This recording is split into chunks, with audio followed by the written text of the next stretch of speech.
Welcome to the Popish Plot. I'm Nate, and if you're watching this as it airs, today is Good Friday. Now, if you watched yesterday's episode, you'll remember that we were reading through that I was reading through the portion of the Passion that covered Holy Thursday, from the preparation of the Passover up through Jesus's arrest.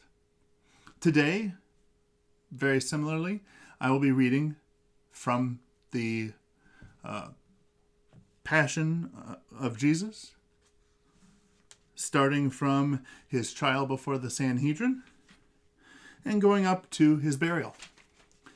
For those of you who want to follow along, or perhaps maybe want to go back later and read it yourselves, this is going to be the Gospel according to Matthew, chapter 26, verse 57, through chapter 27, verse 61.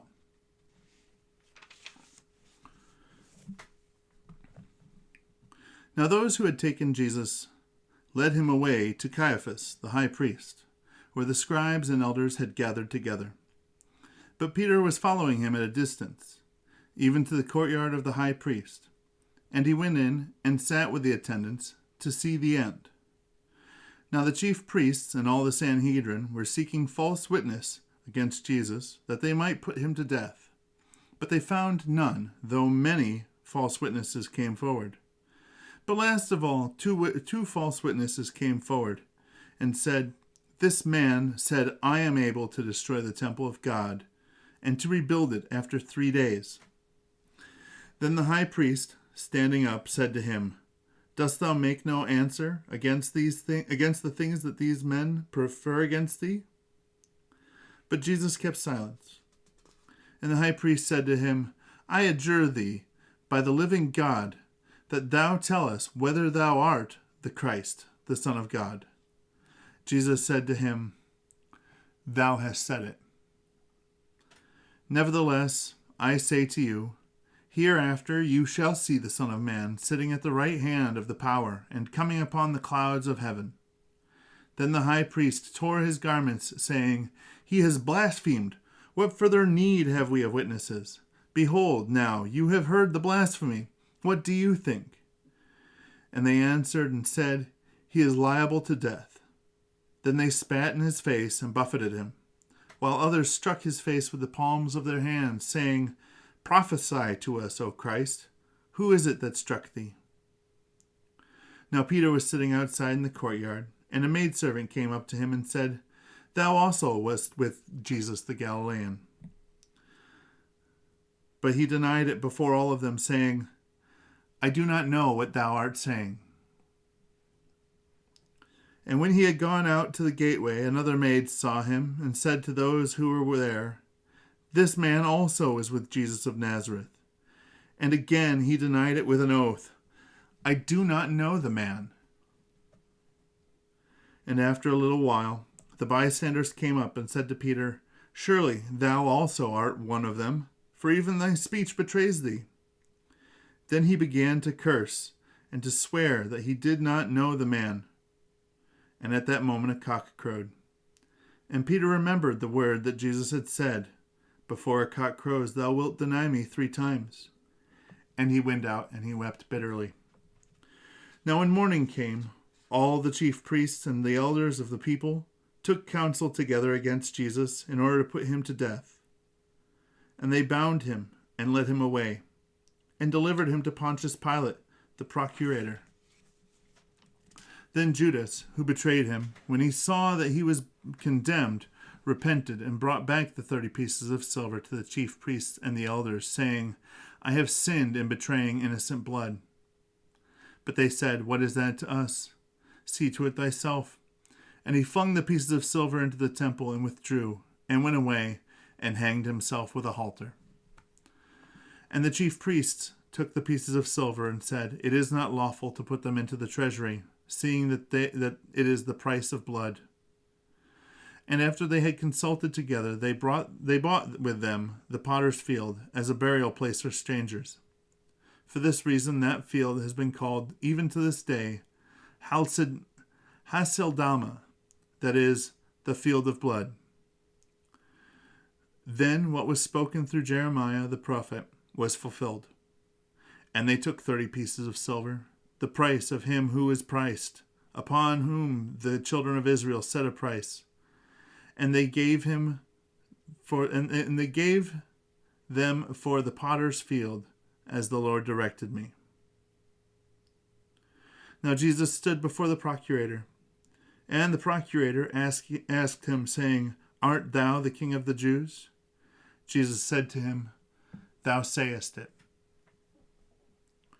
And when he was accused by the chief priests and the elders, he made no answer.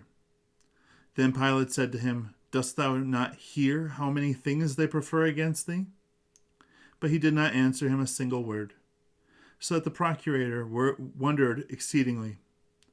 Now at festival time, the procurator used to release to the crowd a prisoner, whomever they would. Now he had at that time a notorious prisoner called Barabbas. Therefore, when they had gathered together, Pilate said, Whom do you wish that I release to you, Barabbas or Jesus, who is called Christ? For he knew that they had delivered him up out of envy. Now as he was sitting on the judgment seat, his wife sent to him, saying, Have nothing to do with that just man, for I have suffered many things in a dream today because of him. But the chief priests and the elders persuaded the crowds to ask for Barabbas and to destroy Jesus. But the procurator addressed them and said to them, Which of the two do you wish that I release to you? And they said, Barabbas. Pilate said to them, What then am I to do with Jesus, who is called Christ? They all said, Let him be crucified. The procurator said to them, Why? What evil has he done? But they kept crying out the more, saying, Let him be crucified. Now Pilate, seeing that he was doing no good, but rather that a riot was breaking out, took water and washed his hands in the sight of the crowd, saying, I am innocent of the blood of this just man. See to it yourselves. And all the people answered and said, His blood be on us and on our children. Then he released to them Barabbas, but Jesus he scourged and delivered to them to be crucified. Then the soldiers of the procurator took Jesus into the praetorium, and gathered together about him the whole cohort. And they stripped him, and put on a scarlet cloak, and plaiting a crown of thorns, they put it on his head, and a reed into his hand, and bending the knee before him, they mocked him, saying, Hail, King of the Jews! And they spat on him, and took the reed, and kept striking him on the head. And when they had mocked him, they took the cloak off him, and put his own garments on him, and led him away to crucify him. Now as they went out, they found a man of Cyrene named Simon. Him they forced to take up his cross, and they came to the place called Golgotha, that is, the place of the skull. And they gave him wine to drink mixed with gall, but when he had tasted it, he would not drink. And after they had crucified him, they divided his garments, casting lots, to fulfill what was spoken through the prophet. They divided my garments among them, and upon my vesture they cast lots. And sitting down, they kept watch over him, and they put above his head the charge against him, written, This is Jesus, the King of the Jews. Then 2 robbers were crucified with him, one on his right and one on his left. Now the passers-by were jeering at him, shaking their heads and saying, Thou who destroyest the temple, and in 3 days buildest it up again, save thyself. If thou art the Son of God, come down from the cross. In like manner the chief priests with the scribes and the elders, mocking, said, He saved others. Himself he cannot save? If he is the King of Israel, let him come down now from the cross, and we will believe him. He trusted in God, let him deliver him now, if he wants him. For he said, I am the Son of God. And the robbers also, who were crucified with him, reproached him in the same way. Now from the 6th hour there was darkness over the whole land, until the 9th hour. But about the 9th hour Jesus cried out with a loud voice, saying, Eli, Eli, lema sabachthani. That is, my God, why hast thou forsaken me? And some of the bystanders on hearing this said, This man is calling for Elijah. And immediately one of them ran, and taking a sponge, soaked it in common wine, put it on a reed, and offered it to him to drink. But the rest said, Wait, let us see whether Elijah comes to save him. But Jesus again cried out with a loud voice, and gave up his spirit. And behold, the curtain of the temple was torn in two from top to bottom, and the earth quaked, and the rocks were rent. And the tombs opened, and many bodies of the saints who had fallen asleep arose. And coming forth out of the tombs after his resurrection, they came into the holy city and appeared to many. Now when the centurion and those who were there with him, keeping guard over Jesus, saw the earthquake and the things that were happening, they were very much afraid, and they said, Truly, he was the Son of God. And many women were there, looking on from a distance, who had followed Jesus from Galilee, ministering to him. Among them were Mary Magdalene, and Mary the mother of James and Joseph, and the mother of the sons of Zebedee. Now when it was evening, there came a certain rich man of Arimathea, Joseph by name, who was himself a disciple of Jesus. He went to Pilate and asked for the body of Jesus. Then Pilate ordered the body to be given up. And Joseph, taking the body, wrapped it in a clean linen cloth, and laid it in his new tomb, which he had hewn out of the rock. Then he rolled a large stone to the entrance of the tomb, and departed. But Mary Magdalene and the other Mary were there sitting opposite the sepulchre.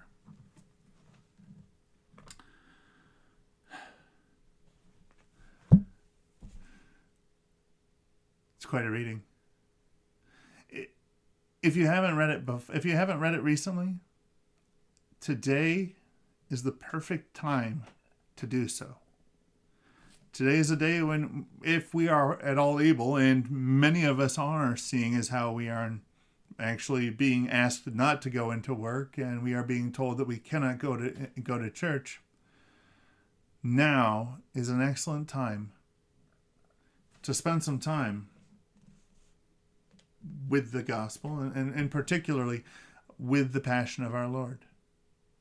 Like I said in yesterday's video, I really like when I'm reading the Bible to try and envision myself there in the readings. I try to put myself in a position where, rather than hearing somebody else tell me what happened, I'm seeing the things happening in my imagination, as it were. And like I said with the Holy Thursday reading, it is even more so true today. When I read this reading, there is no one set of eyes through which I see it. I see it through the eyes of Peter, as he sat in the courtyard. In fact, I occasionally find myself feeling Peter's betrayal, his denials. I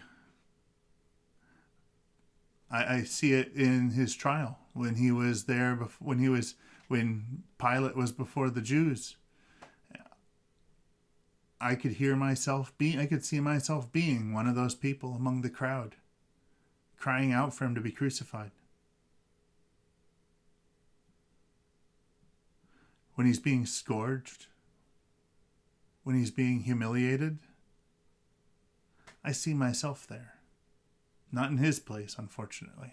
It wouldn't be fortunate to be in his place, but I don't know that I like the other places that are in that room any better. As he carried his cross, I could see myself as one of those people lining along the side of the road. Sometimes I could feel like I'm Simon the Cyrenian, being forced to carry the cross when the burden became too much for Jesus. There's so many places in the passion of Jesus that I could see myself fit. Because to a certain extent, we're all those people. Those are all the people that Jesus came and died for, just like he died for us. So today, as you are going through your preparations for Easter, as you're doing your fasting, perhaps as you are at home, feeling like you don't have anything to do because all the things that you would normally be doing on Good Friday are not available to you, maybe take a little time. Say a little prayer. Ask God, ask Jesus what he would like you to take away from the reading, and then crack it open and give it a read. It's a weird year this year. Thanks to all the things going on in our world, all the things that usually are fairly set in place are completely thrown about. But the thing that we have to remember, even as we're being told, even as some of us are being told that we won't be able to celebrate the Triduum and Lent and Easter in the ways that we are accustomed to, in the ways that we think we should be allowed to, is that these things still go on. Just because we are not there at the Mass doesn't mean Easter doesn't happen. And in a couple days, Easter will happen. And now is the time for us to show just how serious we are about this. It's one thing if we are very serious about our faith when our faith is easy, but it is a completely different thing if we are serious about our faith when it is difficult. So until next time, remember to go down below, hit that like button, because it's the gospel. How could you not like it? There'd have to be something wrong with you. I don't know. But hit the subscribe button and that church bell next to it so that you'll get notified when our next episode comes out. And they're going to start coming fast and furious because VEASTER is literally just around the corner. It's only a little more than a day away. And we're going to have new content coming at you every single day of the Easter season, straight on from Easter Sunday through to Pentecost. Try out the Popish podcast. It's our little podcast version of our show. Right now, it's mostly just the same material you hear here, but in a completely audio version, and sometimes with stuff that didn't make the cut for the video, because we have a completely different editor for our podcast. So he doesn't always cut the same things that our video editor cuts. You can find it on Apple Podcasts, Google Podcasts, Stitcher, Spotify, or wherever else you find your podcast. And until next time, remember to live your faith, love your faith, and share that love.